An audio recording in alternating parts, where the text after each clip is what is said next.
Hey guys, Bugcat7 here. Okay, it is Thursday, March 18th, 2021, and I'd like to thank you for visiting the Stonewall Research channel here on YouTube. I really do appreciate it. All right, guys, we're going to continue with part two in my series looking into the accounts of the quote unquote giants or large hominids, as I like to call them, international. And in this video, we're going to take a look at Egypt. Now, I wanted to do this video last week, but I wasn't able to do it because Chris Leslie's ancient greater ancestor site was down, and I was thinking about doing it on this article from Ancient Origins by Hugh Newman about the giants of ancient Egypt. And, look, I'm not the only one who thinks that giants built the pyramids. I think that Hugh Newman and Jim Vieira are two other guys who think that the giants and perhaps even,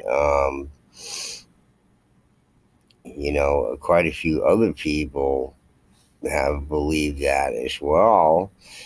So it's not just me, it's some other guys as well. I mean, I decided really not to do a video on this because you can just take a look at it yourself. This great article and the research that Hugh has done and Jim has done on this is just amazing. And it covers some of the articles that we actually have on the Greater Ancestor site that Chris Leslie has been kind enough to provide for us. So let's take a look at some of those. There's really not a lot, except that Chris is kind enough to give us a sort of uh, list of some of these people, these figures that figure into Egyptian history, these historical figures with these strange and odd skull shapes that are obviously not human.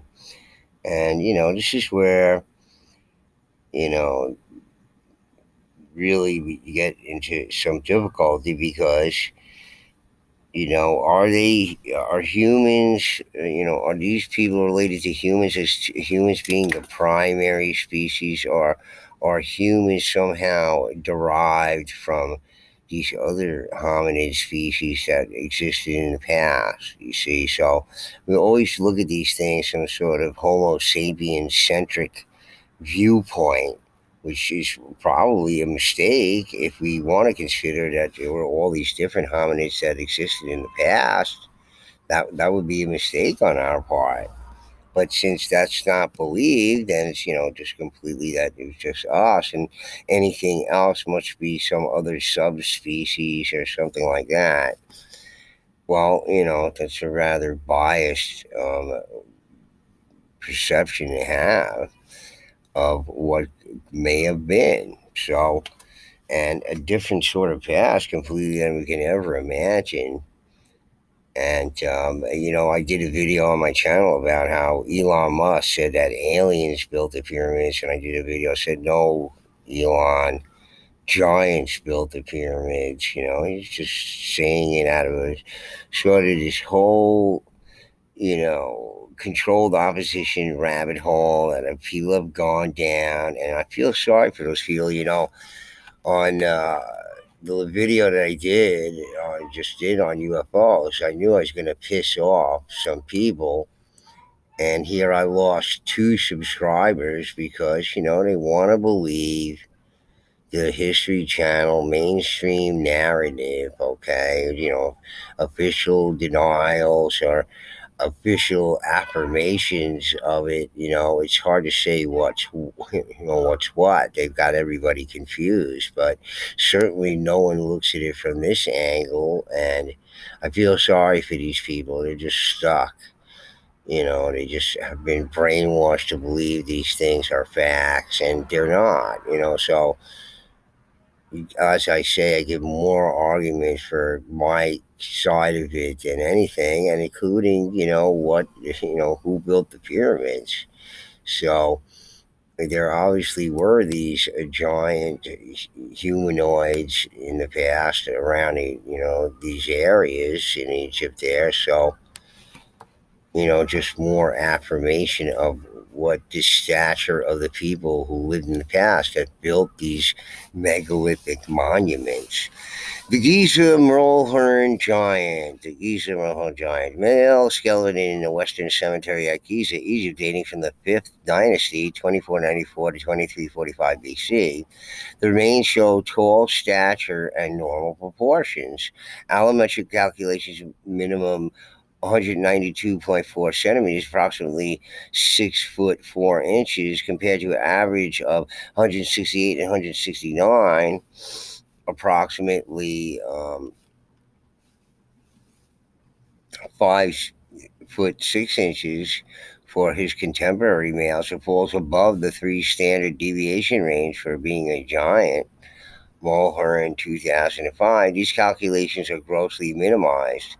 The height definitely exceeds these calculations. And of course, as we all know, the skeletal remains shrink over time. So whatever size they are, they're often going to be smaller just because of this fact. It is believed by the jaw size and other features of pure maturity that the skull is said to be a case of gigantism. Okay, so while I was looking around last week, again, I found another article about skeletal remains found in Egypt that they attribute to having gigantism. Again, people, look, did a video about this as well. It's just every single oversized skeletal remains that they dig up can't be gigantism or acromegaly, being that they're such rare diseases. I mean, doesn't anybody get it yet? They're going to dig up thousands of these things, and every single one of them are going to have acromegaly or gigantism. It's just impossible. Impossible. Okay? The law of averages is just puts that to rest. Okay, simple as that. It's at the point of being ridiculous at this point. So, you know, believe what you want,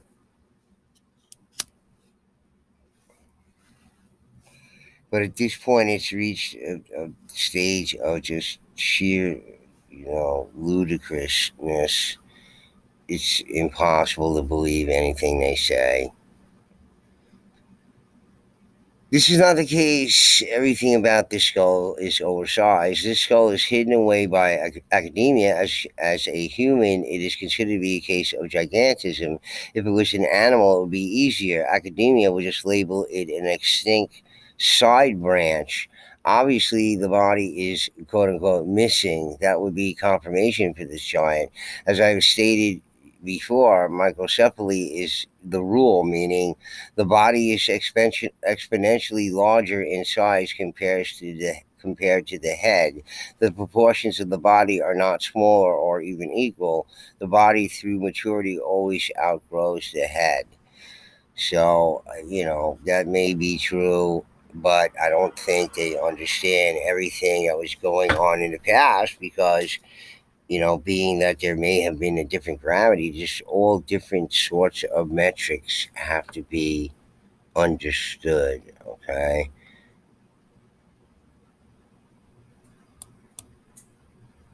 And whether it's UFOs or giants, whatever thread you're being led down, the garden paths you're being led down, all right? Just remember, none are more hopelessly enslaved than those who falsely believe they are free. These choices they're giving you are not free choices, okay? They're giving you programming to follow as they've been doing for the past hundreds and hundreds of years. Akhenaten's elongated skull. So now Chris is going to show all of these elongated skulls of these people and these actual skulls, besides the illustrations and artwork depicting them.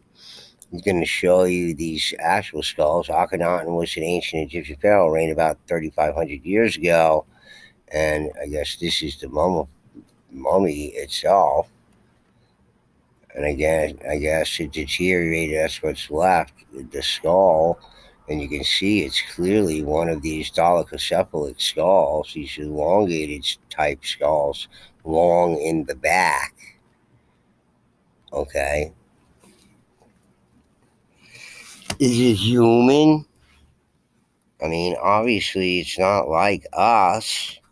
So, is it human? Or again, we have to go through this sort of Homo sapien centric viewpoint. Well, it has to be some subspecies of us, whereas we may be the subspecies and not know it because we don't have this correct view of the past with all these other sorts of strange hominids wandering around, large and small.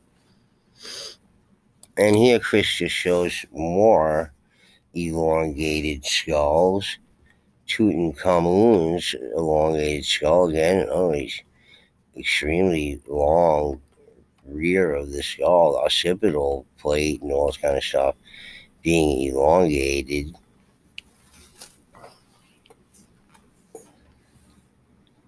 Okay. And when I look at these, it often makes me think of the Watusi people with their skull shapes are very similar to these. And they appear to be the royalty in their class there, ruling over people of average size. I'm sure this is also the same dynamic that was going on in the real ancient dynasties in Egypt before the world catastrophe happened that they think was the Ice Age. And after that, people wandered into these areas, and adopt all these ancient ruins as their own. And we attribute it all to them, and it's all incorrect. Incorrect. Here's just more of these rulers and other people. This is artistic, but again, depicting these elongated type skulls of these Egyptian figures.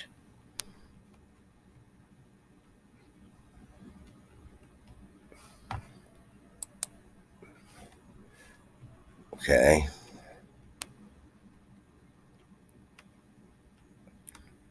Were they human, or were they just different humanoids, or part of these humanoid species that lived in the past? And all these ancient structures that we see all over the world were created by these people and not by us, and we're just some sort of bio engineered organism, based upon DNA that they provided for us, and perhaps other creatures like Bigfoot, and created all the cryptids because they knew how to do genetic engineering. If corn is any evidence of it, and certainly is just blatant in your face evidence of a previously more advanced civilization.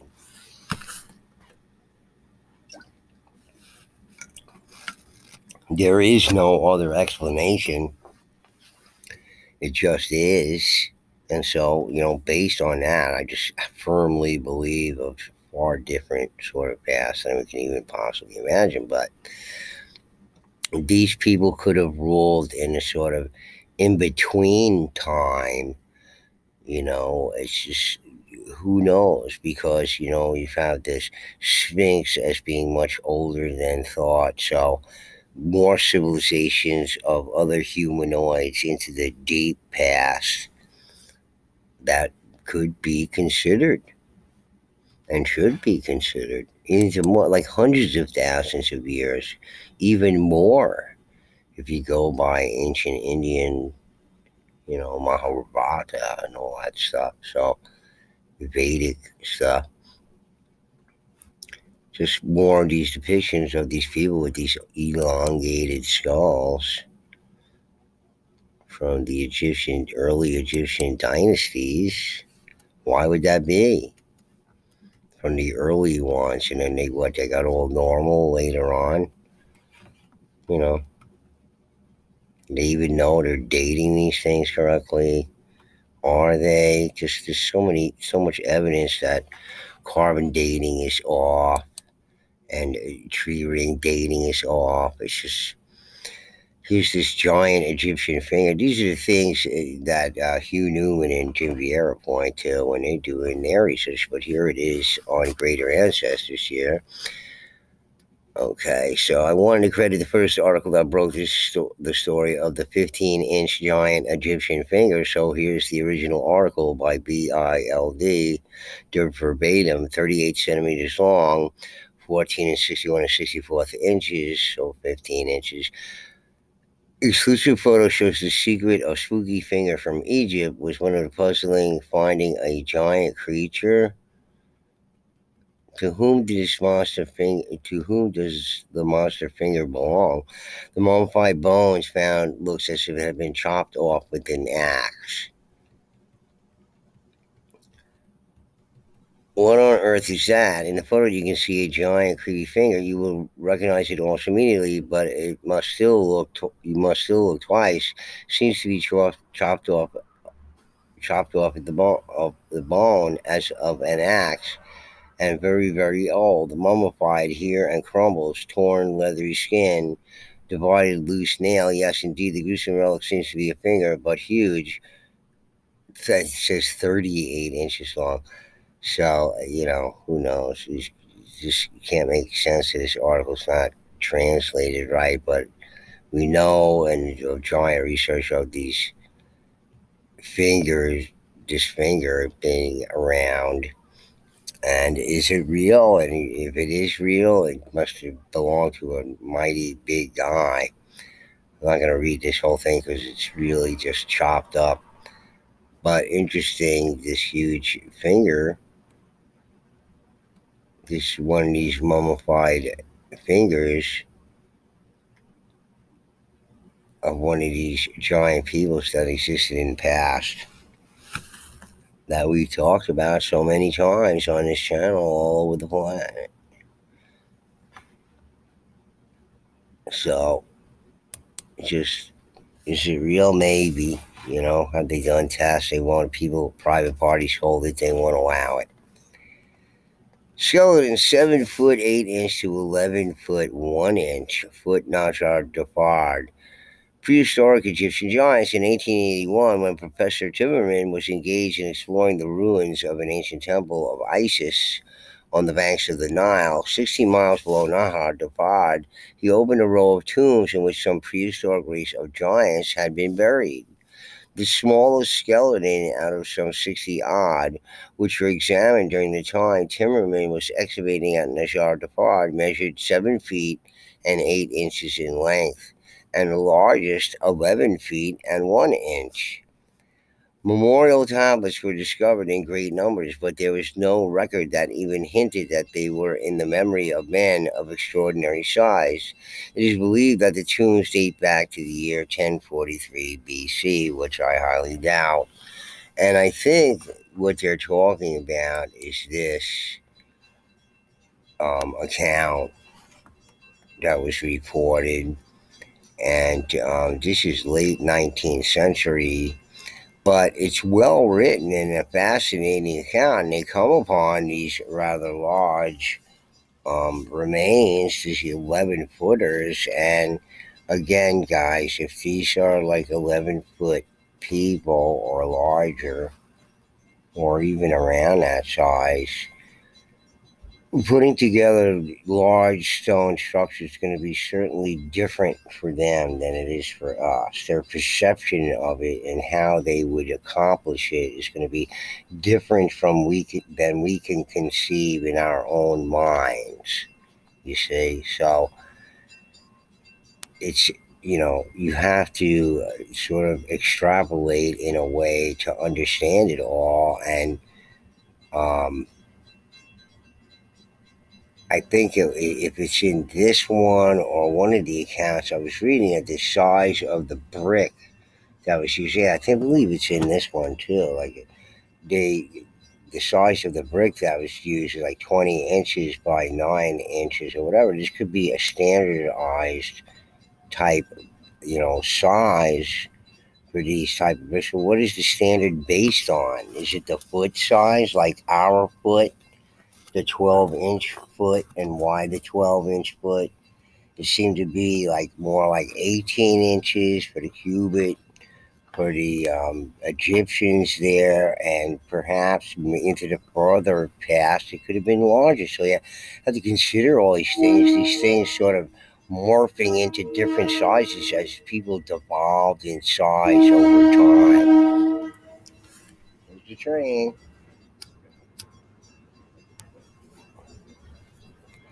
But I found this article to be pretty fascinating, and it was very well written in the account of actually finding these things, coming upon these things. It must have been amazing for these people who were discovering these things at the time. But let me read it to you because this is probably out of everything here on Chris Leslie's site. This is the best account of all of them, and it's extremely well written by the person who was participating, more like from his diary um, than anything else. So a direct account of this, what they're calling here, this Dr. Zimmerman here, I guess.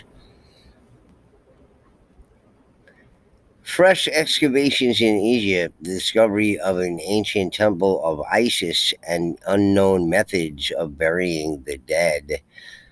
Some weeks ago, while spending a few days with a friend who is a learned Egyptologist and who lives on the banks of the Nile, about 100 miles above Cairo, he suggested an expedition on the eastern shore of the to a spot on the eastern shore of the river, which he has desires of visiting in order to examine the ruins and rock tombs which are known to exist there.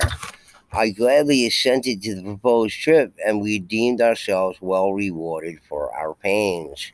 The ruins consisted of immense masses of crude brickwork, which covered an area measuring about a half mile long by a quarter of a mile wide, by which the limestone cliffs were faced to the height of 50 or 60 feet, the solid masonry being in places upward of 10 feet thick. Here were the crumbling walls of the ancient houses still existing, and the natives showed us holes nearly filled with earth, which they averred led into rock cut chambers containing any quantity of mummies and their coffins.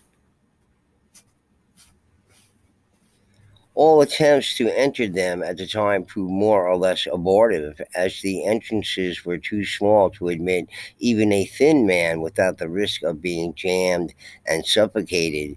So we turned our attention to the brick remains and found among them ruins of what seemed to be an ancient temple built of burnt bricks, 20 inches long by 9 wide, and stamped, to our great delight, with hieroglyphics.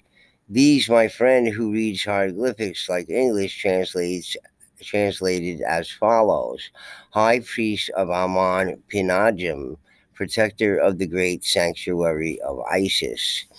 The inference to be gathered from this inscription was that this wall formed part of a temple dedicated to Isis, which was built by the pontiff King Pinajim, the third of the 21st dynasty, who reigned about 1043 before Christ, and was probably that king of Egypt whose daughter we are informed that Solomon married, if any of that is true. This discovery was so interesting that my friend applied to the authorities at Cairo for permission to excavate, and for the last 2 weeks I've been assisting at the interesting work of exhuming the corpses and the records of the past. Unfortunately, our force, which only consisted of 10 men, was too small for the extent of ruin to be examined, but our experience may be of interest to your readers.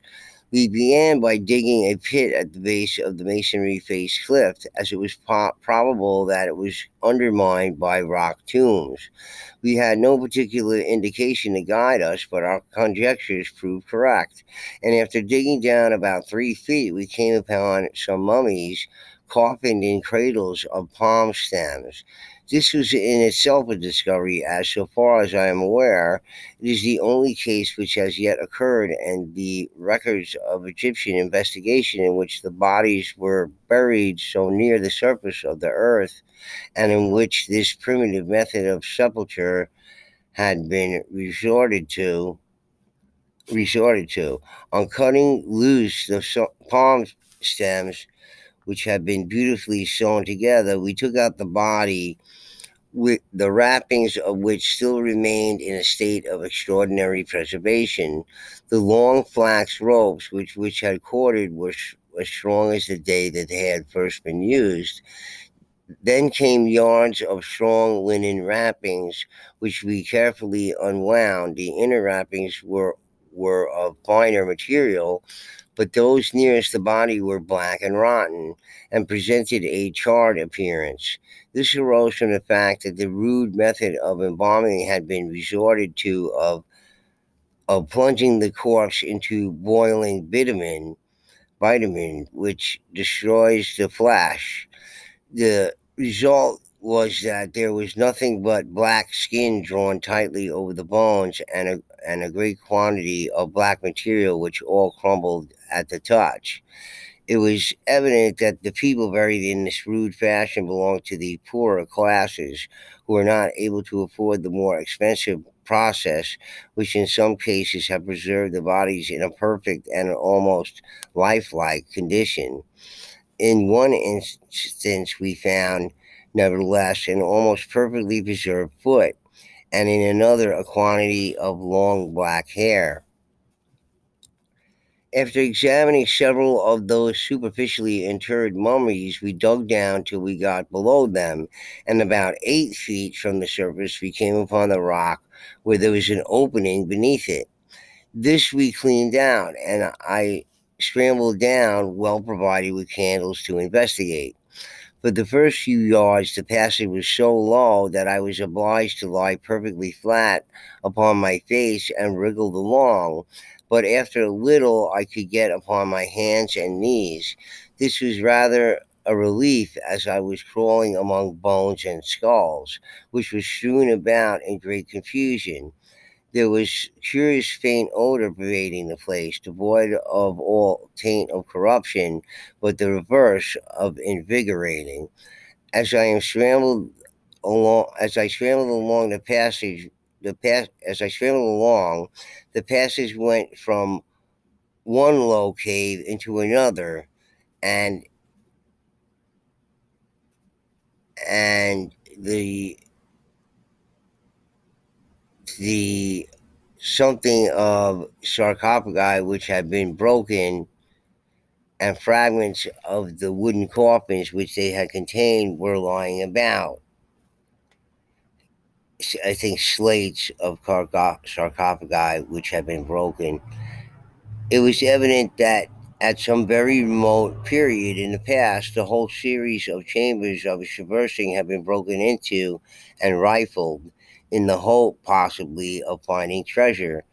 In no one case was a sarcophagus unbroken. Opening out of the last Opening out of the last cave, which I calculated was 35 yards from the mouth of the pit, was a small chamber about 7 feet square, hewn out of solid rock, the sides quite smooth. It was filled with the debris of mummies. Near the entrance to it was a sarcophagus, the lid of which had been cracked so that one could see the perfect mummy inside, beautifully swathed in linen, on which was a pattern of some sort. I put my hand into the crack and felt about, but everything I touched went to powder, and there is something uncanny in groping about in a coffin with the body in it, in the dark, though. Somehow, a corpse 3,000 years old is far less gruesome is a far less gruesome object than a fresh one. There were not only objects of interest. There were not only no objects of interest or value in this pit, but no inscriptions. We now set the men to work at the walls of the building where we had found the stamped bricks. Here we were completely at fault. We dug down for 8 or 10 feet, but never got to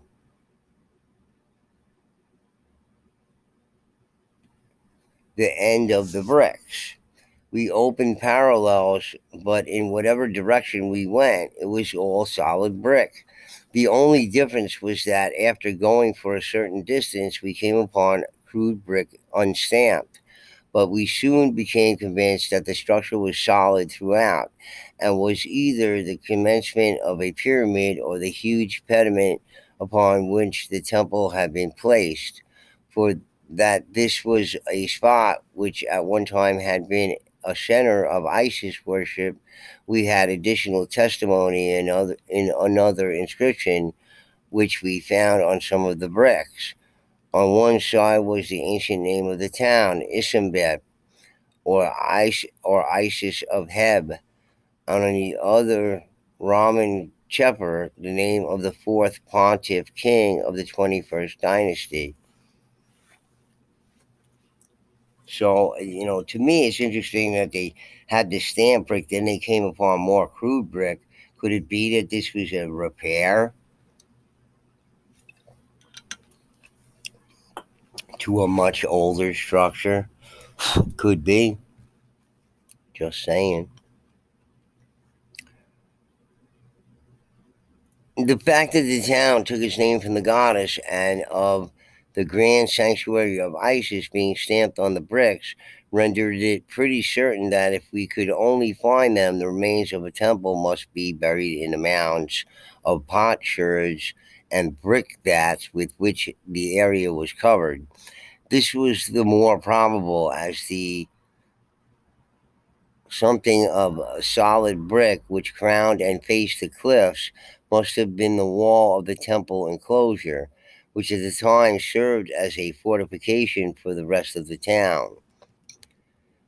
With the view of seeing whether the masonry which crowned the cliff concealed any chambers, we now determined to go to the highest point, which is about 100 feet above the level of the Nile, and dig down. Here again we met with nothing but crude bricks, but they had apparently been cemented with thrashed ears of barley. At first we thought we had come upon a granary, but the bricks were all solidly packed upon one another, merely the interstices being filled with the empty ears, of which we speedily obtained about a bushel. We also found built into the masonry a log of wood, which had been squared and pierced, but it had only been built into the mass as part of the general structure. Between every 4 layers of brick, there were also layers of bean straw. When we had dug down about 10 feet, we approached the bedrock without having solved the mystery. We had now pierced the horizontal tunnel through the brick at the base of the cliff for 10 feet and arrived at the rock.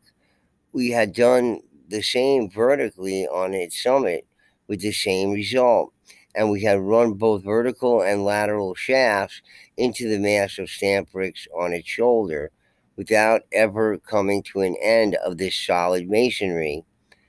As the time as the time at our disposal was limited, we did not wish to waste any more of it on this gigantic construction, and decided upon clearing out the entrance to a cave in the rock, which we had observed on the occasion of our first visit. As soon as this was big enough to admit an Arab, I decided to follow. Almost immediately at the entrance were two sarcophagi, upon which rested this superincumbent rock. To get past these, it was necessary to lie on one side, push one's feet through between the sarcophagi and then call to the Arab to drag you through by main force. Had I been a quarter of an inch thicker, I should have stuck. As it was, my waistcoat buttons suffered severely. I now found myself in a maze of sarcophagi, but they were piled so closely together and so near the roof of the cave that it was difficult to move about, even on one's hands and knees. Standing erect was put of the something, but the cave was not strewn as others had been with mummy bones and clothes. Although holes had been here and there knocked into the sarcophagi, the contents had not been abstracted, and I counted six which were untouched. On some of the lids were splendidly sculptured colossal heads.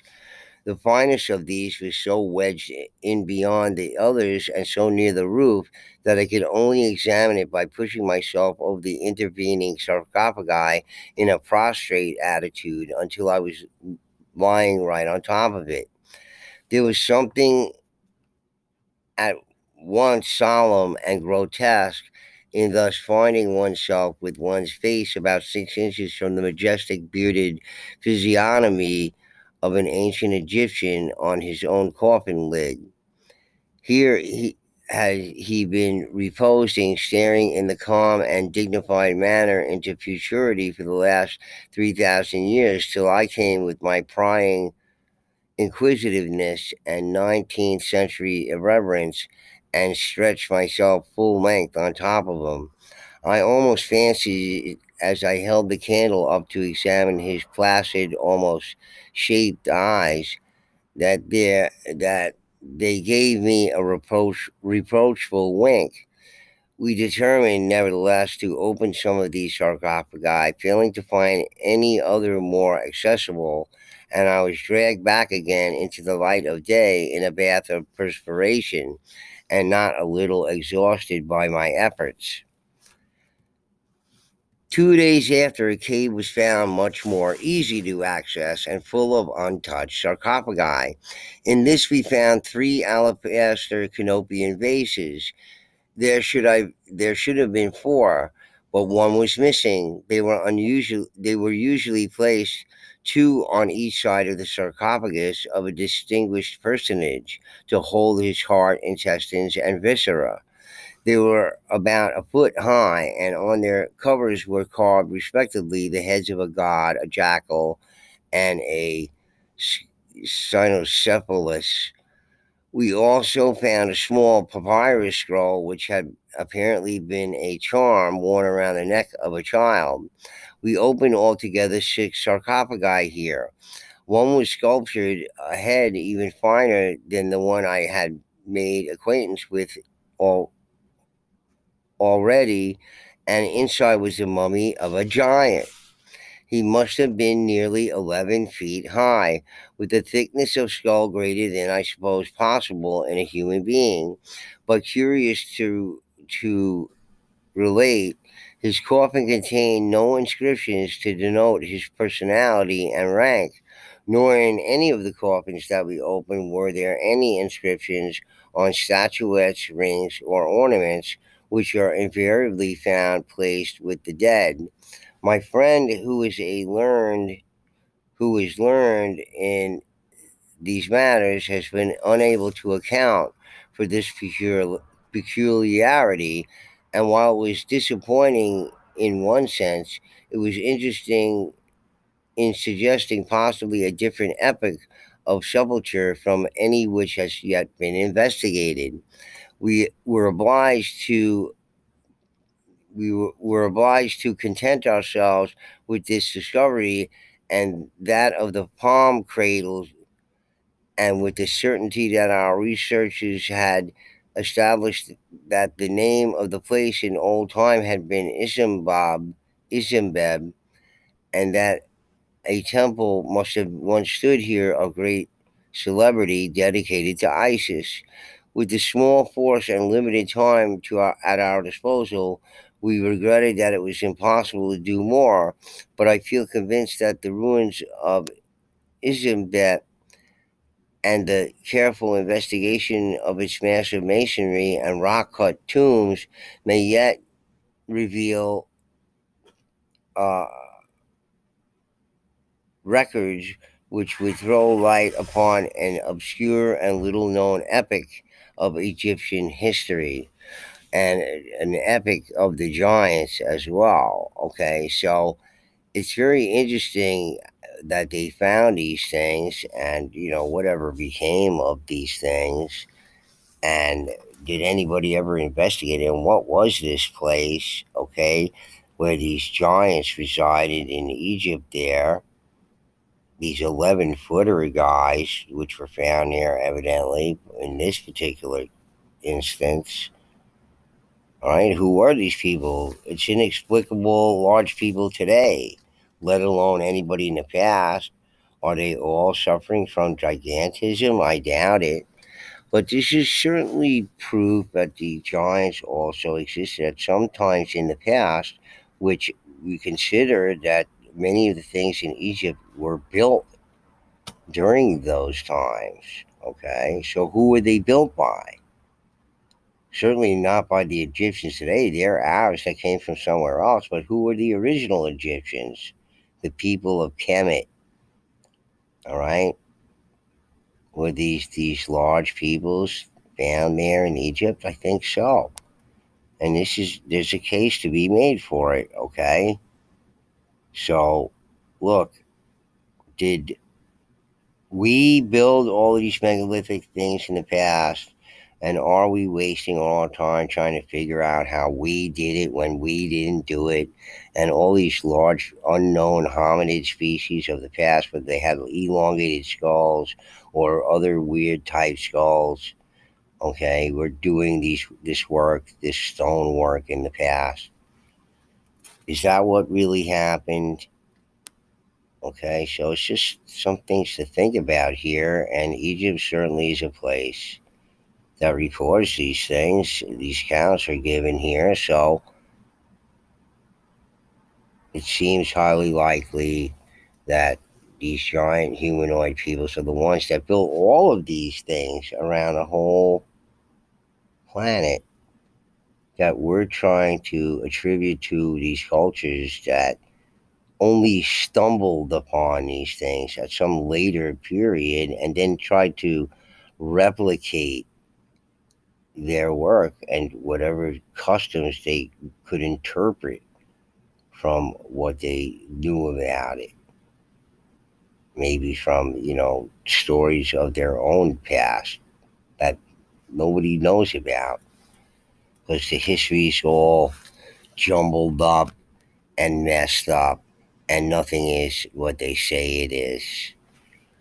All right, guys. So anyway, I thought you might be interested in hearing that. It was a great, well-written account of finding these 11-foot mummies, giants there, skeletal remains. So, and other, unusual features like these, cut into rock-hewn, rooms there with smooth walls, and these different kind of people that lived in these areas that are not us. See? All right. So anyway, I hope you enjoyed that. Please hit the like button if you did like the video, and if you're not a subscriber, please do subscribe because we're taking a real hard look at the quote unquote giants, and it's nothing you've heard about from the LA Marsulis or anybody else that have looked at these things for the past 10, 20, 30, 40, 50 years. Okay, we've got a fresh look at these subjects going on with this channel at least. All right, guys. Anyway, Bugcat7 signing out. Peace.